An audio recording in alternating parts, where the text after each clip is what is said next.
And yung mga pinaplano nyo sa buhay, i-pursue nyo yan guys. Kasi itong mga plano na to, yan din yung magiging dahilan para umangat kayo. May chance na umangat kayo, may chance na malayo pa yung marating nyo sa buhay, and may chance guys na lumago yung inyong kabuhayan, yung inyong pinagkakakitaan dahil dito sa mga bagong idea na to, dahil dun sa mga bagong opportunities. So yung sinample ko nga kanina is kung mahilig kayo magluto, di ba? Pero hindi lang doon guys, I mean sample lang yon. Kung ano yung makaresonate sa inyo, dun kayo mag focus kung ano yung hilig nyo mga kapiksi. Okay.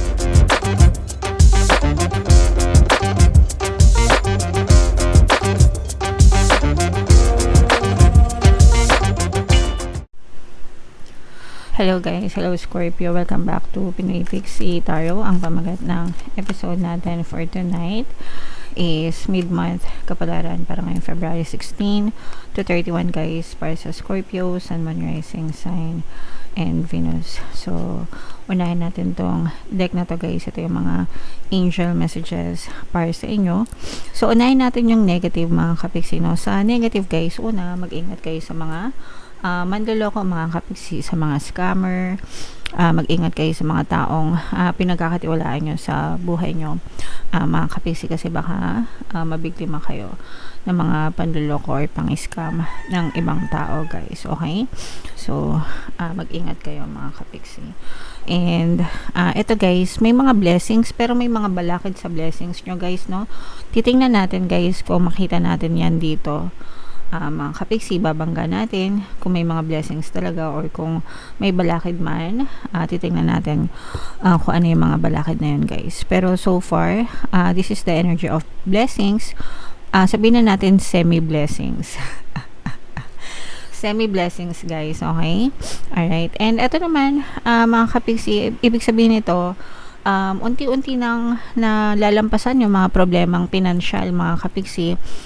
Siguro kaya ganito yung energy ng blessings nyo, kasi dahil kakatapos nyo lang matapusan yung mga money problems nyo guys, unti-unti nang papasok yung mga blessings mga kapiksi, pero hindi pa siya full force na pumapasok sa inyo, kumbaga ganyan. Pero ang importante is at least no, for some of you, nalampasan nyo na yung pinaka matinding dagok na na-experience nyo pagdating sa kaperahan guys. So that's already something na that you should be grateful for mga kapiksi. Okay? Alright, so yeah, comment down below guys if naka-resonate kayo dyan.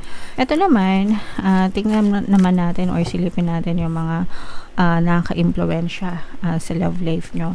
Kung ano lang yung maka-resonate guys, take that message. Iba-iba kayo ng mensahe mga kapiksi. So, okay. So, ito guys, bagong bagong pag-ibig, no, with this new love connection. For some of you guys, pwedeng love of friendship pa lang. Nasa friendship stage pa lang kayo, mga kapiksi.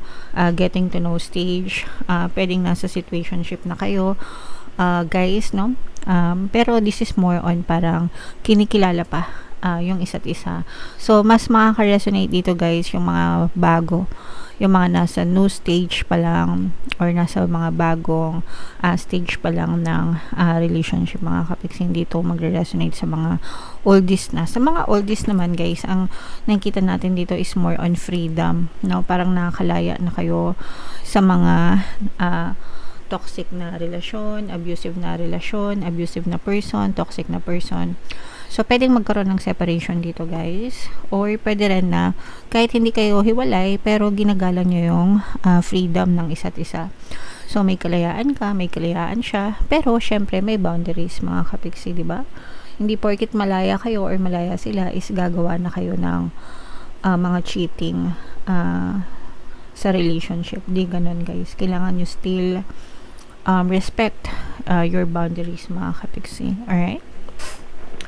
Okay, so yeah, comment down below Scorpio if feeling nyo naka-resonate kayo dyan sa mga messages na yan mga kapiksi. So shuffle natin to guys, hanapin natin yung energy ng Scorpio. Habang sinashuffle ko to, panoorin nyo muna yung video natin regarding sa ating paano mag-manifest ng abundance video card. Kapiksi, sawa ka na ba sa mga struggles at hirap sa buhay mo? Masipag ka ba at masikap sa buhay ngunit hindi ka pa rin umaasenso? Ilang beses ka na bang nag-attempt magnegosyo at mag-invest pero palagi ka pa rin nalulugi? Sa pagkakataon na ito ay maaaring may subconscious beliefs ka na nagiging balakid sa iyong pag-unlad at pagyaman. Introducing, paano mag-manifest ng abundance video course.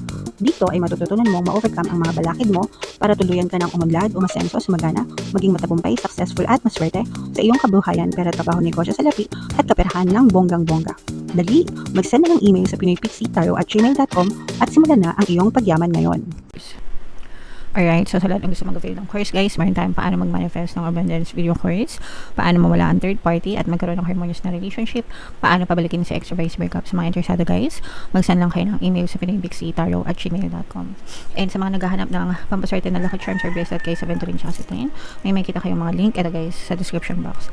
Available na rin, guys, yung ating money shaker jar sa mga gusto mag-avail. Mag-message lang kayo sa WhatsApp ko, sa description tsaka sa comment, guys. So, ito, mga kapiksi, Scorpio kayo in your present ng Queen of Cups. Meron din dito ang another presence ng water sign, guys. Cancer, Pisces, Scorpio. For some of you, maaaring may ganyang element kayo sa inyong natal chart, or you may be dealing with other signs na may ganyan sa kanilang natal chart. So, unahin muna natin itong mga, ito yung mga balakid, guys, sa mga, sa mga blessings nyo, diba? Sabi natin kanina, may mga blessings kayo, pero for some of you, parang hindi siya pumapasok na magaan sa buhay nyo. Mga kapiksi, this is because of emotional blocks. Mga emotional blocks, mga kapiksi, yung iba sa inyo, may mga emotional pain, negativities, for some of you. Yung iba sa inyo, guys, kasi dahil sa pagod pa yung iba sa inyo dahil sa mga financial constraints mo na pinagdaanan yung mga kapiksi. So, syempre, guys, kapag nagkaroon ng problema tayo, lalo na pagdating sa pera, medyo makapanlumo talaga yan. No? And hindi talaga natin maiwasan na hindi manega, guys. And yung iba sa inyo, dala-dala nyo pa yung energy ng pagkanega. Ito nga yung mga disappointments natin, mga kapiksi. At saka yung pagod, guys, yung iba sa inyo parang depleted yung energy nyo, parang napapagod kayong lumaban, so parang gusto nyo muna magpahinga. And okay lang yan, guys, pahinga muna kayo. At least nalampasan nyo na yung pinakamatinding dagok sa buhay nyo, sabi ko nga kanina. Tapos na yung mga problems nyo. It's about time na magpahinga muna kayo, mag-recharge para makabawi kayo, mga kapiksi. Okay? Alright. So, eto, guys, mas nagiging malinaw na yung isip nyo. Yung iba nagkakaroon kayo ng mas malinaw na plano din, mga kapiksi. Yung iba sa inyo, guys, makakapag-manifest kayo ng mga bagong investment. Parang more on investment or hobbies and passion na parang gusto nyong i-pursue, guys. So, let's say, mahilig kayo magluto or magaling kayo magluto. Parang ibuboost nyo dun yung energy nyo. Pwede kayo magtinda-tinda. Kunwari sa neighborhood nyo. Tapos pwede kayo magpa-cater, mga package order, ganyan. So, yung mga ganon, mga kapiksi, okay? Pero mamamanifest nyo yan. And maaaring ito yung magdala ng blessings din in the future. Pero, at least for now, parang naiisip nyo na yung mga ganong klaseng idea, mga kapiksi. Alright? And again, no, this is also, ito malakas yung manifestation ng new love connection talaga, no? Bagong pag-ibig talaga. Malakas yung manifestation yan, mga kapiksi. So, kung kayo ay single, guys, pakinggan nyo lang yung subliminal sa ating channel, Attract Love and Relationship. So, ginawa ko talaga yun para sa mga single, para talagang dumating sa inyo yung mga tamang specific person na deserve nyo sa buhay. Okay? So, pakinggan nyo yan, guys. And i-mind-mind nyo na yun, mga no love, no person, no connection, mga kapiksi. So, what else? Mali pala. Ito pala. Tingnan pa natin. Ito, guys, no, nakikita natin na may mga tutulong sa inyo. Wow! So, unahin ko muna yung sa love, guys. Kasi nga, diba sabi ko sa inyo, no love connection, yung maaaring dumating sa inyo. And, itong no love connection na to, guys, this is a divine match from the heaven, guys. So, ito talaga yung, kumbaga, itong no love na to, yan talaga yung regalo sa inyo ni universe. Iyan talaga yung taong nakatadhana para sa inyo, mga kapiksi. Okay? So, maaari mo makilala ang iyong divine match, guys. Ito yung magre-resonate sa mga single mga kapiksi. Okay? Alright. And ito guys, no, yung sinasabi natin na may tutulong nga sa inyo guys, no, para maka-recover kayo ng tuluyan dito sa mga financial constraints nyo. And eventually guys, kapag nagtuloy-tuloy ito, magiging maganda din yung takbo ng kaperahan nyo. Kasi nga, natatapos na yung mga money problems nyo, mga kapiksi. So, ang magiging energy nito, ang magiging daloy ng energy nito is magtutuloy-tuloy na yung progreso para magkaroon kayo ng more source of income. And syempre guys, kailangan yung ma-overcome itong mga kanigahan, no? Sabi ko nga sa inyo, yung iba, marami kayong negative energies kasi ito yung nagiging balakid sa mga blessings nyo guys, no? So, magpahinga, alisin yung mga worries, yung mga stress guys. And kapag nagtuloy-tuloy yan, magtutuloy-tuloy din yung magandang pasok ng pera sa inyo kasi nga, sabi ko sa inyo, merong tutulong sa inyo, mga kapiksi.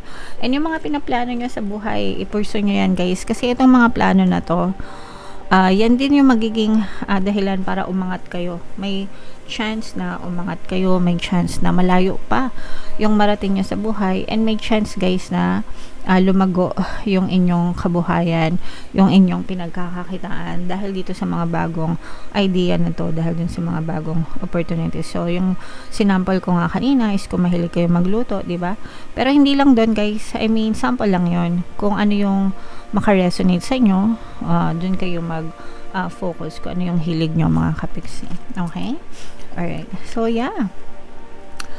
Comment down below if naka-resonate kayo dyan, mga kapiksi, yung mga magaganda dito, i-main nyo na sa comment section guys. At yung ating 2026 kapalaran. Ito naman yung ating success stories ng paano mag-manifest ng abundance video course. Thank you for liking, sharing, and subscribing guys. See you next time. I love you all. Have a nice day. Bye-bye.